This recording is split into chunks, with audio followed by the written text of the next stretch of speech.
Assalamualaikum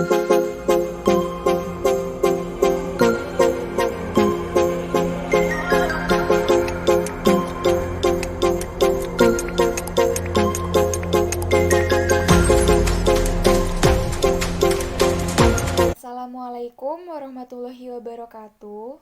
Perkenalkan, saya Diah Ayu Pitaloka, mahasiswi semester 5 dari Prodi S1 Farmasi, Sekolah Tinggi Teknologi Industri dan Farmasi Bogor. Di sini saya akan mempresentasikan tentang produksi vaksin virus COVID-19 di Indonesia. Untuk pembahasan yang pertama, saya akan membahas mengenai sifat dan bentuk virus COVID-19, gejala virus COVID-19, dan cara penularan virus COVID-19.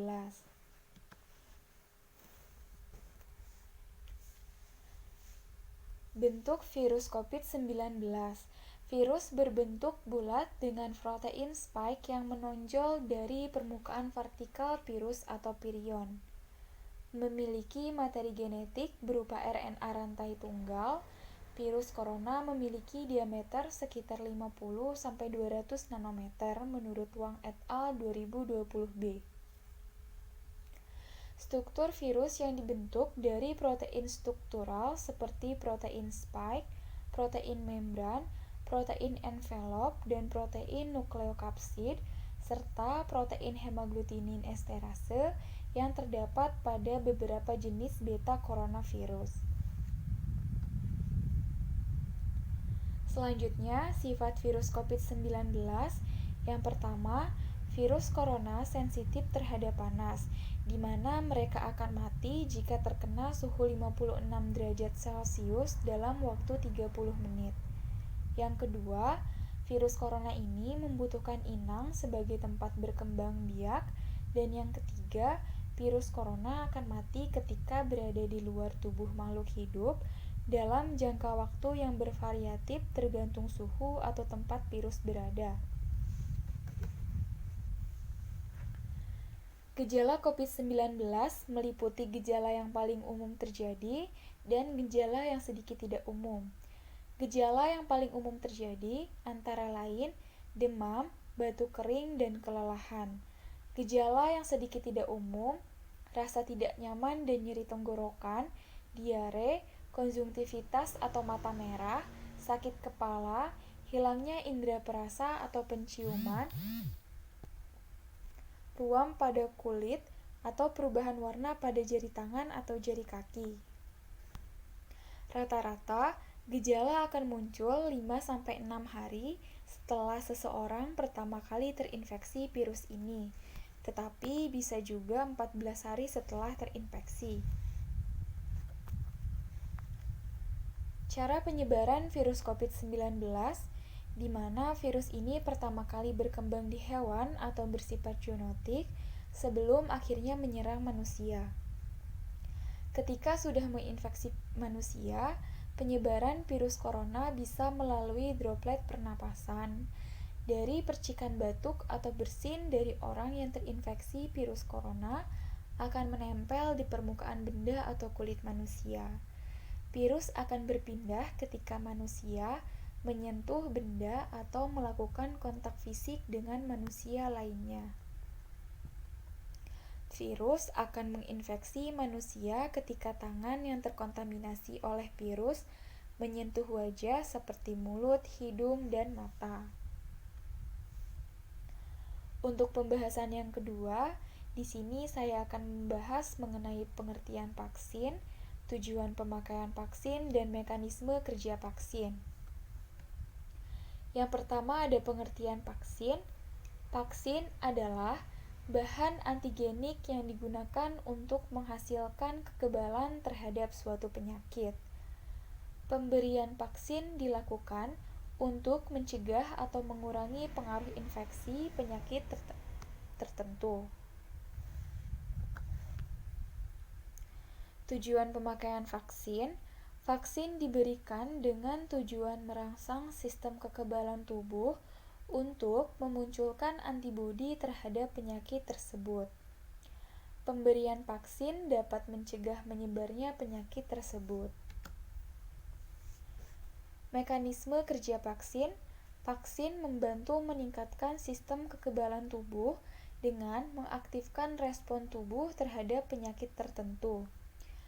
Adapun mekanisme kerja vaksin COVID-19, vaksin COVID-19 akan merangsang sistem imunitas untuk membuat zat kekebalan tubuh atau antibodi yang bertahan cukup lama. Zat ini nantinya akan melawan antigen dari patogen atau virus corona yang masuk ke dalam tubuh. Selanjutnya, di sini saya akan membahas mengenai teknologi pembuatan vaksin yang meliputi vaksin inaktif, vaksin yang dilemahkan, vaksin subunit, vaksin berbasis vektor virus, vaksin berbasis DNA, dan vaksin berbasis RNA. Yang pertama, vaksin inaktif. Vaksin inaktif mengandung seluruh atau sebagian kecil dari bakteri atau virus yang telah terbunuh. Teknologi inaktif dapat bervariasi berdasarkan strain virus. Proses pembuatannya menggunakan formaldehid, beta-propiolakton, atau iradiasi ultraviolet. Selain disesuaikan dengan strain virus, prosedur pembuatan vaksin menggunakan teknologi ini memerlukan fokus untuk beberapa elemen penunjangnya, seperti waktu, suhu inkubasi, baper, konsentrasi reagen yang digunakan untuk menghasilkan produk yang fungsional. Vaksin yang dilemahkan. Vaksin yang dilemahkan secara langsung sangat efektif dalam memberikan perlindungan terhadap penyakit dan menghentikan penyebaran epidemi virus patogen. Vaksin hidup yang terbuat dari virus hidup yang diatenuasikan dengan cara pasai berseri pada biakan sel tertentu atau telur ayam berembrio. Dalam proses ini, akumulasi dari mutasi umumnya menyebabkan hilangnya virulensi virus secara progresif bagi inang aslinya. Di dalam vaksin mengandung virus hidup yang dapat berkembang biak dan merangsang respon imun tanpa menimbulkan sakit. Vaksin subunit, vaksin yang dibuat dari komponen virus. Teknik yang relatif baru dalam produksi vaksin adalah dengan melakukan cloning dari gen virus melalui rekombinasi DNA, vaksin vektor virus, dan vaksin anti-idiotype. Vaksin subunit merupakan vaksin yang dibuat dari bagian tertentu dari mikroorganisme yang imunogenik secara alamiah. Vaksin berbasis vektor virus. Vektor virus dianggap sebagai teknologi potensial untuk terapi gen dan vaksin. Tujuan vaksin adalah untuk mengekspresikan suatu antigen yang memunculkan kekebalan adaptif yang kuat secara sementara terhadap antigen dengan dukungan dari respon inflamasi yang disebabkan oleh pembawa.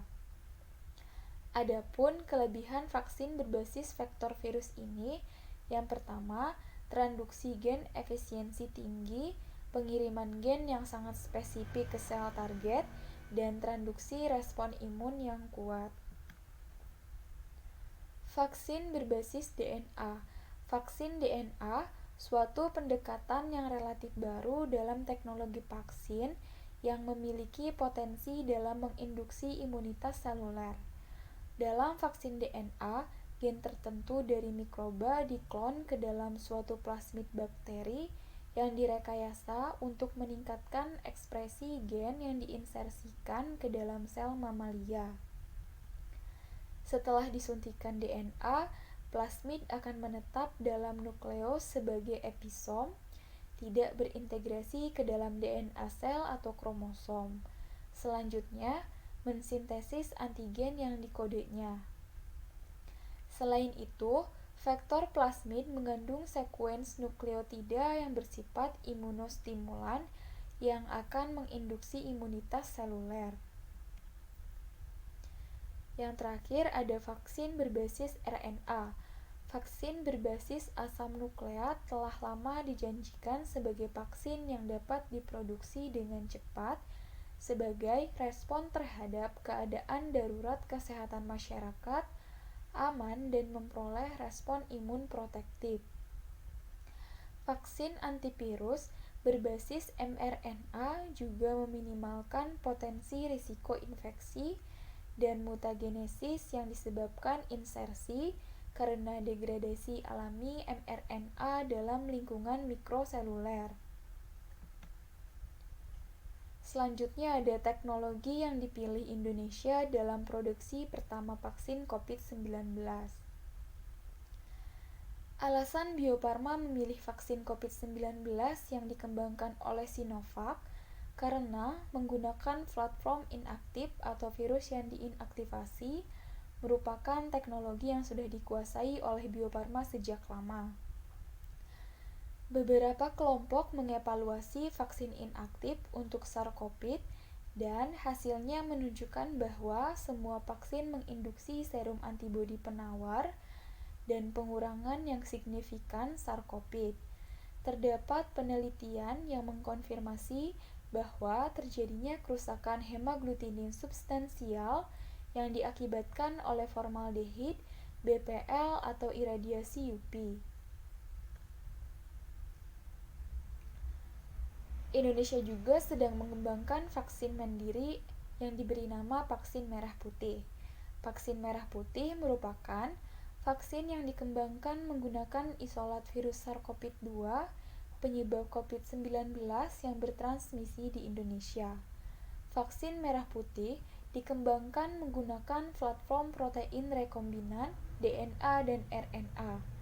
Vaksin merah putih ini dikembangkan sebagai upaya jangka menengah dan jangka panjang dalam penyediaan vaksin untuk kebutuhan masyarakat Indonesia. Adapun institusi yang sedang mengembangkan vaksin merah putih diantaranya Lembaga Biologi Molekuler Eijkman, Lembaga Ilmu Pengetahuan Indonesia, Universitas Indonesia, Institut Teknologi Bandung, Universitas Airlangga, dan Universitas Gadjah Mada. Sekian presentasi dari saya. Kurang lebihnya mohon maaf dan terima kasih telah menonton video presentasi saya. Wassalamualaikum warahmatullahi wabarakatuh.